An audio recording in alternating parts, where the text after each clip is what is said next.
નમસ્તે વિદ્યાર્થી મિત્રો, તપોવન ગ્રુપ ઓફ સ્કૂલના પેપર સોલ્યુશનમાં આપનું હાર્દિક સ્વાગત છે. જોઈએ આપણે paper solution. Paper number 3 social science section C. આની પહેલાં આપણે જોઈએ કે આ જ પેપર સોલ્યુશનથી આપણા બાળકો છે કેવું રિઝલ્ટ લઈને આવ્યા છે. તો ગયા વર્ષે 2023-24માં બાળકો 58 A1 ગ્રેડ અને 152 જેટલા છે તે A2 ગ્રેડ છે તે લઈને આવ્યા છે. જ્વલંત સફળતા છે તેમણે છે તે મેળવી છે. કોમર્સમાં પણ બાળકો જે છે એ કેટલીક સફળતા છે તે મેળવીને આવ્યા છે, જેમ કે 70 A1 ગ્રેડ અને 160 જેટલા A2 ગ્રેડ છે તેમને છે તે મેળવ્યા છે. આ ઉપરાંત સાયન્સની અંદર પણ ખૂબ સારું એવું રિઝલ્ટ છે એ બાળકો છે તે લઈને આવ્યા છે. તો આપણું રિઝલ્ટ પણ બોર્ડની અંદર સારું આવે તે વિશે શુભકામના સાથે આપણે પેપર સોલ્યુશન શરૂ કરીએ. સેક્શન સીની અંદર કુલ 9 સવાલો છે. લખવાના 6 સવાલો હોય તો આપણે 9 સવાલનું જે છે સોલ્યુશન છે શરૂ કરીએ. તો એમાં પહેલો સવાલ છે કે મોહેન્જો-દડોની નગર રચના અને તેમના રસ્તાઓ. તો મોહેન્જો-દડોની જે નગર રચના જે છે એને જોતા આપણે જે જોઈએ કે એની નગર રચના કેવી હતી. તો કે એમના નગરો જે છે એ પ્લિન્થ ઉપર બાંધવામાં છે તે આવતા હતા, જેથી કરીને ભેજથી બચી શકાય અને વરસાદના પૂરથી છે તે બચી શકાય. શ્રીમંતો જે હતા કે જે શ્રેષ્ઠીઓ હતા એમના મકાન છે એ 2 માળના હતા, 5-7 ઓરડાવાળા હતા. સામાન્ય જે લોકો હતા એમના ઓરડા જે છે એ એમના મકાન છે એ 2-3 ઓરડાવાળા હતા, કે હાથે બનાવેલી છે ઈંટથી બનાવેલા મકાનો છે તે જોવા મળતા હતા. તો આ રીતની એમની નગર રચના જે છે એ હતી, જેની અંદર તેમના કેટલાક જે છે રસ્તાઓ છે. આ રસ્તાઓની આપણે જે વાત કરીએ કે એમના રસ્તાઓ છે તે કેવા હતા. તો રસ્તાઓમાં અહીં છે નગરની અંદર છે વિશેષતા ખાસ એ હતી એમના નગરના રસ્તાઓની અંદર કે અહીં 9.75 મીટર છે તે પહોળા છે તે રસ્તાઓ છે તે હતા. આ ઉપરાંત નાના મોટા રસ્તાઓ છે એ સરસ મજાના કાટખૂણે છે તે મળતા હતા. રસ્તાઓની એકથી વધુ જે છે એ વાહનો પસાર છે તે થાય તેટલા જે છે તે પહોળા રસ્તાઓ છે એમના હતા. આ ઉપરાંત જોવા જઈએ તો મુખ્ય 2 છે એ રાજમાર્ગો હતા, જેમ કે એ રાજમાર્ગો કાટખૂણે છે તે મળતા હતા. એ ઉત્તરથી દક્ષિણ અને પૂર્વથી પશ્ચિમ જેટલા જે છે બંને માર્ગો મધ્યમાં છે તે કાટખૂણે છે તે મળતા હતા. આ રીતની આખી એમની નગરની રચના, એમના રસ્તાઓ છે એ મોહેન્જો-દડોની અંદર છે તે જોવા મળતા હતા. ખાસ વિશેષતા તો છે એ મોહેન્જો-દડોની નગર રચના અને એમના રસ્તાઓની છે તે જોઈ શકાય છે. ત્યારબાદ આપણે જે છે તે નેક્સ્ટ ક્વેશ્ચન તરફ છે જઈએ તો એમની આગળ જે છે એ 39મો સવાલ કે જૂનાગઢની ગુફાઓ કેટલી છે. પહેલા તો તે જણાવવાનું છે કે જૂનાગઢમાં ગુફાઓ છે તે કેટલી આવેલી છે અને એમની વિશેષ નોંધ છે તે જોઈએ. તો જૂનાગઢની કુલ જે ગુફાઓ જે છે આવેલી છે તો 3 ગુફાઓ છે જૂનાગઢમાં. કેટલી ગુફાઓ છે? તો જૂનાગઢની અંદર 3 ગુફા છે તે આવેલી છે. 3 ગુફાની અંદર પહેલી ગુફા છે એ છે બાવા પ્યારાને ગુફા સમૂહ. બીજું છે ઉપરકોટની ગુફા. ત્રીજું છે ખાપરા કોડિયાની ગુફા, કુંડ ઉપરની જે ગુફા છે તે કહેવામાં આવે છે. તો આવી રીતે કુલ 3 ગુફાઓ છે તે જોવા મળે છે. તો આ ગુફાઓ છે એના વિશે થોડીક માહિતી મેળવી તો બાવા પ્યારાના મઠ પાસે છે એ આવેલી આ 3 ગુફાઓ 3 હરોળની અંદર પરસ્પર કાટખૂણે છે તે મળે છે. 3 હરોળની અંદર છે આખી ગુફા છે તે જોવા મળે છે. પ્રથમ હરોળ છે પહેલી હરોળ, એટલે કે આ પહેલી હરોળમાં કેટલી ગુફા છે તો કે 4 ગુફા છે એ પહેલી હરોળની અંદર જોવા મળે છે. બીજી જે હરોળ છે એની અંદર કુલ 7 ગુફા છે આપણે છે તે જોઈ શકીએ છીએ. ત્યાર પછી ત્રીજી હરોળ છે એમાં કુલ 5 ગુફા છે એ જોવા મળે છે. તો આવી રીતે કુલ કેટલી ગુફાઓ હતી તો કે 16 ગુફાઓ છે એ આપણને અહીં છે તે જોઈ શકે છે. તો આ રીતે 4, 7, 5 આમ કુલ 16 ગુફા છે એ જોવા મળે છે. આ ગુફામાં ઈસુના પ્રારંભની 1-2 સદી એટલે કે બીજી કે પહેલી સદીના છે એ કંડારવામાં આવેલી હોય એવું માનવામાં આવે છે. ઉપરકોટની ગુફા 2 મંજિલાવાળી એટલે 2 માળવાળી છે તે જોઈ શકાય છે. એમને ઉપર જવા માટે સોપાન શ્રેણી છે જે ઈસુની બીજી સદીની અંદર છે એ બીજી સદીના ઉત્તરાર્ધથી 4થી સદીની અંદર છે તેમનું પૂર્વાર્ધ સુધીની અંદર છે તેનું નિર્માણ થયેલું હોય તેવું માનવામાં આવે છે. ખાપરા કોડિયાની જે ગુફાઓ છે એને આપણે કુંડ ઉપરની ગુફાના પ્રાપ્ત થયેલી અવશેષોના આધારે કહી શકાય છે કે આ ગુફા મંજલાવાળી જે છે હોવી જોઈએ, આવું એના વિશે આપણને અવશેષો મળ્યા છે, એના પરથી આપણે કહી શકીએ છીએ. ગુફાઓની છે એ ખંડિત થઈ ગઈ છે ત્યારે. આમ તો કુલ 20 સ્તંભો જે છે એ પણ ઈસુની 3જી સદીની જે કંડારેલી છે તે હોવામાં માનવામાં આવે છે. તો આ જૂનાગઢની મુખ્ય જે ગુફાઓની અંદર 3 ગુફાઓ છે તે આપણને જોઈ શકાય છે. એ જ રીતે આગળના નેક્સ્ટ સવાલની અંદર છે તે જોઈએ, મહાકાવ્ય તરીકે રામાયણ અને મહાભારતની ચર્ચા કરો. મહાકાવ્ય તરીકે કેટલાક જે છે એ અહીંયા આપણને રામાયણ અને મહાભારત છે તે જોવા મળે છે. તો સૌથી પહેલાં છે તે રામાયણ અને મહાભારત વિશે છે આપણે માહિતી મેળવીએ. તો આમ તો સેંકડો વર્ષ દરમિયાન છે એ ભારતના 2 મહાકાવ્યો, કે એક રામાયણ એક મહાભારત, આ મહાકાવ્ય છે વર્તમાન સ્વરૂપ છે એ ક્યારે આપવામાં આવ્યું? તો કે વર્તમાન સ્વરૂપ છે એમને ઈસુની 2જી સદીની અંદર છે અમને વર્તમાન સ્વરૂપ છે તે આપવામાં આવ્યું. ઉપરાંત કેટલીક બાબતો જે છે મહત્વની એ છે કે રામાયણ અને મહાભારત જે છે, રામાયણ જે મહાભારત કરતા છે તે નાનું છે. રામાયણની અંદર કોની વાત કરવામાં આવી છે? તો કે રામાયણમાં અયોધ્યાના રાજવી રામચંદ્રની કથા છે અને એમની સાથે જોડાણેલી અનેક દિલસ્પદ ઘટનાઓ છે, સાહસોનું વર્ણન છે એ રામાયણની અંદર કરવામાં આવેલું છે. મહાભારત આ એ રામાયણની વાત હતી. હવે મહાભારતની આપણે વાત કરીએ તો મહાભારતમાં લગભગ 1 લાખ જેટલા શ્લોકો છે તેનું વર્ણન છે તે થયેલું છે. કેટલા શ્લોકોનું વર્ણન થયેલું છે? 1 લાખ જેટલા શ્લોકોનું વર્ણન. સૌથી મોટું જે છે એ કાવ્ય જો કોઈ હોય વિશ્વની અંદર જોવા જઈએ તો એ મહાભારત છે એ છે. મહાભારતનો મુખ્ય વિષય કયો છે કે મહાભારતમાં કોની વિશે વાત કરવામાં આવેલી છે? તો મહાભારતમાં પાંડવો અને કૌરવની વાત છે એ થઈ છે. પાંડવો અને કૌરવની વચ્ચે જે યુદ્ધ થયું ને એ યુદ્ધની કહાની આમાં આપેલી છે. આમ છતાં પણ અનેક નાની મોટી વાર્તાઓ જે છે એ સાથે છે એ સંકળાયેલી છે, એ આપણને છે તે જોઈ શકાય છે. મહાભારતમાં શ્રીમદ ભગવદ્ ગીતાના ગહન દાર્શનિક સિદ્ધાંતોનું વર્ણન વિવેચન છે કરવામાં આવ્યું છે. મોક્ષ પ્રાપ્તિના 3 માર્ગ છે. એક તો છે જ્ઞાન, બીજું કર્મ અને ત્રીજું છે ભક્તિ. આ 3 જે છે એ માર્ગો છે, એ માર્ગોનું વિવેચન છે એ આમાં કરવામાં આવેલું છે. આમ જોવા જઈએ તો રામાયણ અને મહાભારત બંને મહાકાવ્ય છે.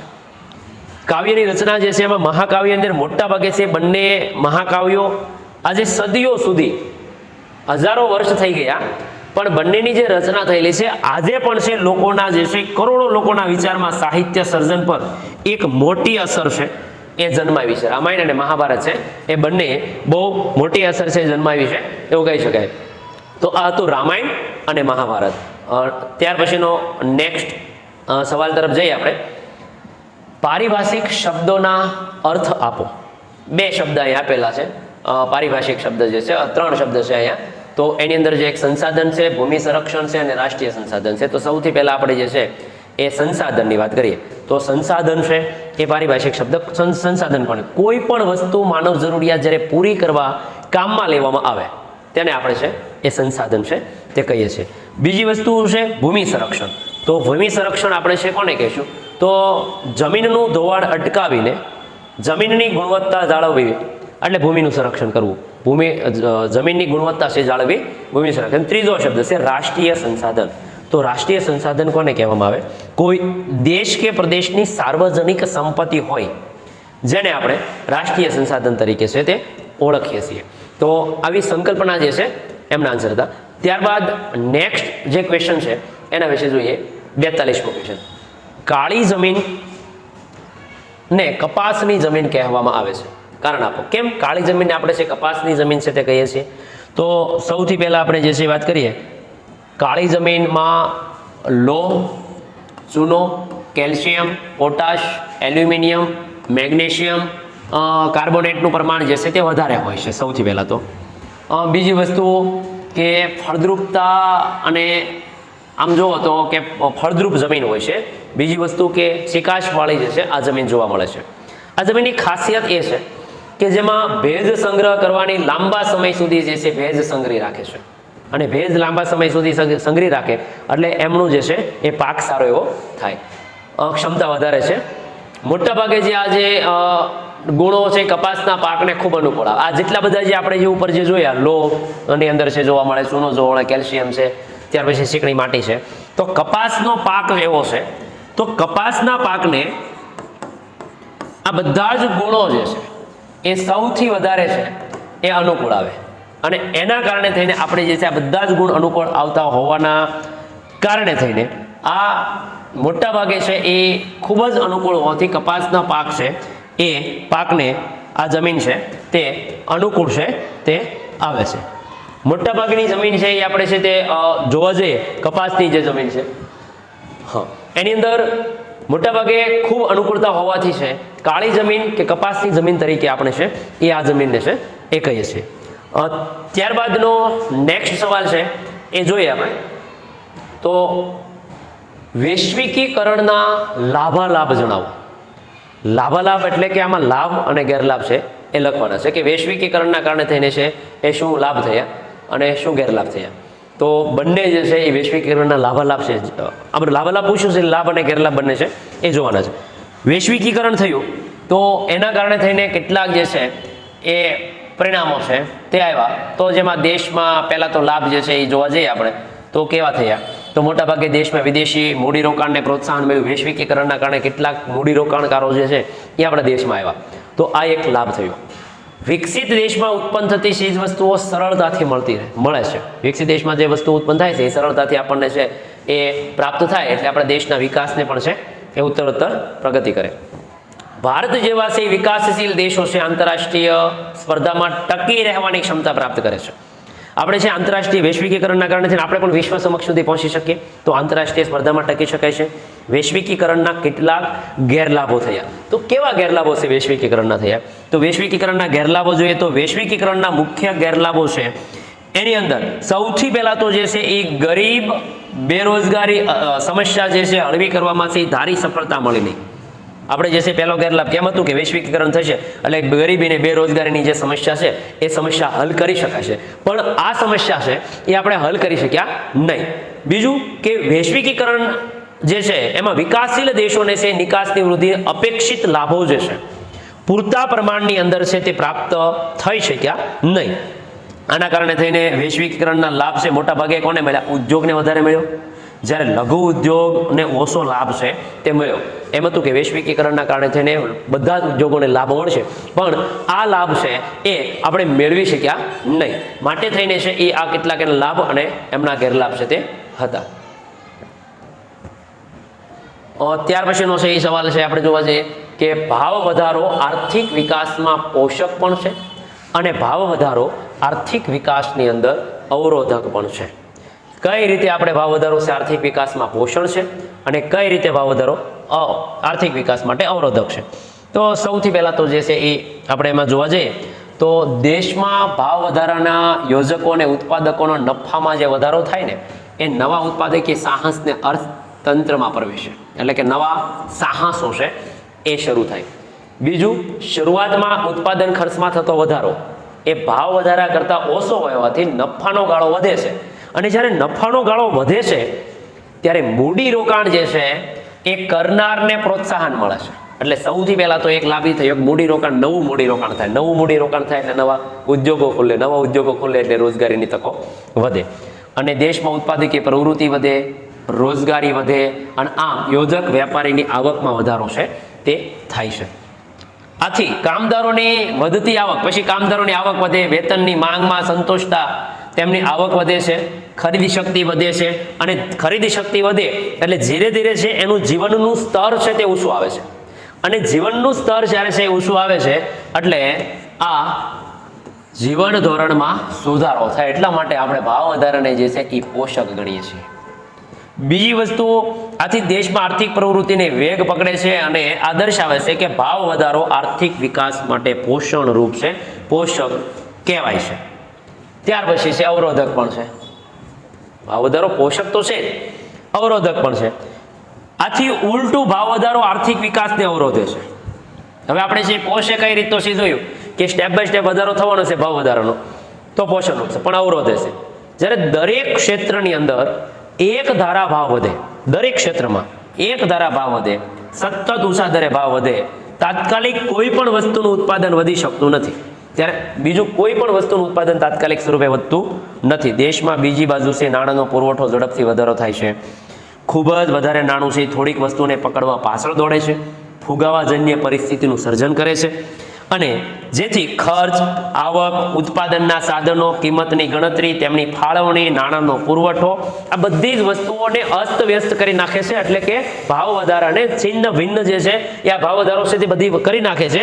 અર્થતંત્ર પર વિપરીત અસર જે છે એ નોંધાય છે.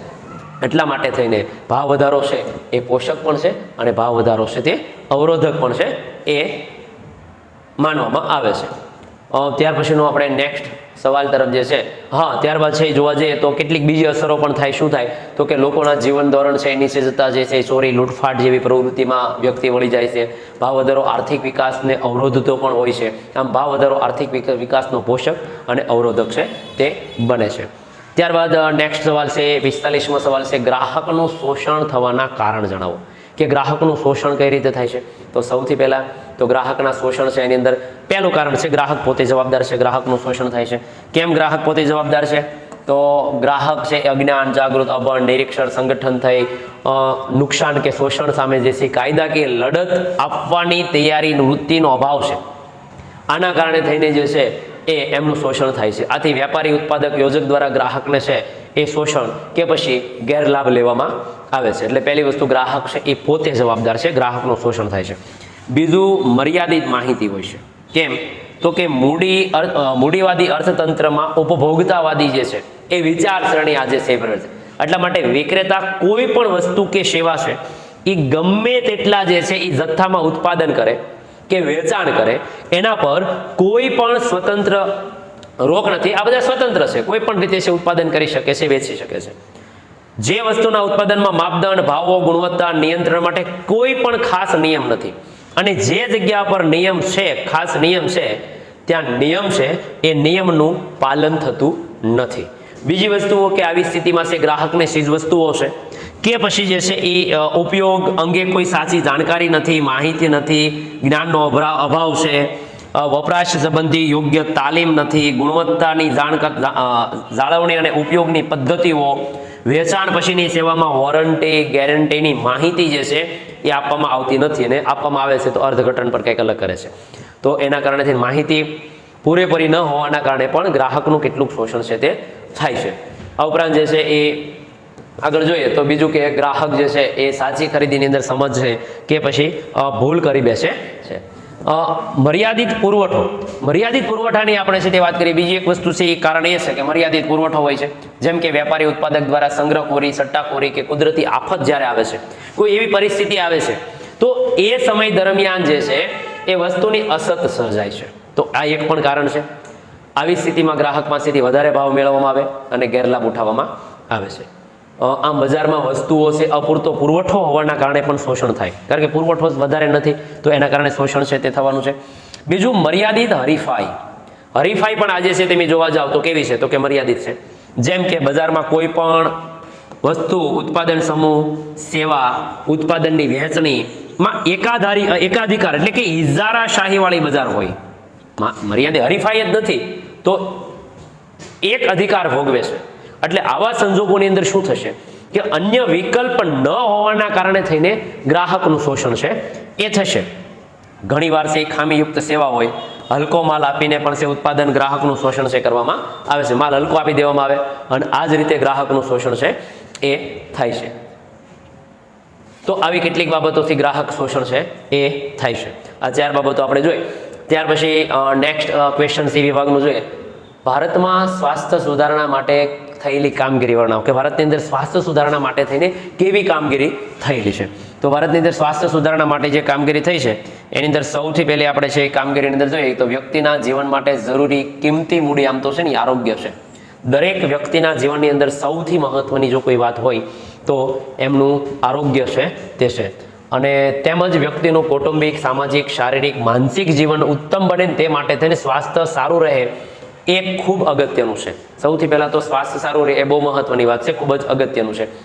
ભારત સાથે વિકસતા દેશોમાં આરોગ્ય નીતિઓને વસ્તી વૃદ્ધિ, સામાન્ય રોગો, કુપોષણ, અપંગતા, એડ્સ જેવા જે છે તે રોગ છે, શેપી રોગો છે, માનસિક રોગ છે, આ સંબંધિત મુદ્દાઓ પર કેટલું ધ્યાન છે તે આપવામાં આવ્યું છે. ભારતમાં સ્વાસ્થ્ય સુધારણા માટે આરોગ્ય ક્ષેત્રે છે એ આ બધા જ રોગો ઉપર તો શીખ પણ ઘણી બધી પ્રગતિઓ છે તે કરવામાં આવી છે. આ ઉપરાંત કેટલીક રસીઓ છે એ રસીઓ પણ છે એ આપવામાં આવે છે, એના ઉપર પણ છે કેટલાક કાર્યક્રમો કરવામાં આવે છે, જેમ કે ઓપીવી રસી છે જે પોલિયો માટે છે એ આપવામાં આવે છે. ત્યાર પછી છે બીસીજી છે ક્ષયના રોગ માટે છે, હિપેટાઇટિસ ઝેરી કમળો છે, ડીપીટી છે એ ડિપ્થેરિયા મોટી ઉધરસ જેને થાય છે એના માટે છે, ધનુર માટેની કેટલીક છે એ રસીઓ છે. આ ઉપરાંત છે એ MMR અને છે એ ટાઇફોઇડ વગેરે રસીઓ બાળકોને આપી અને બાળકોના આરોગ્ય છે, બાળ મૃત્યુનું પ્રમાણ ઘટાડવા માટે થઈને કેટલાક પ્રયત્નો છે એ સ્વાસ્થ્ય સુધારણા માટે ભારતે છે તે કર્યા છે. આયોડિન, વિટામિન અને લોહ તત્વની ઉણપ છે એના માટે પણ કેટલાક ઝુંબેશો ચલાવવામાં આવ્યા છે. દેશમાં કેટલાક એવા રોગો છે, પ્લેગ છે, ત્યાર પછી શીતળા છે, રક્તપિત્ત છે, પોલિયો જેવા રોગ છે 100% નાબૂદ કરી શક્યા છીએ.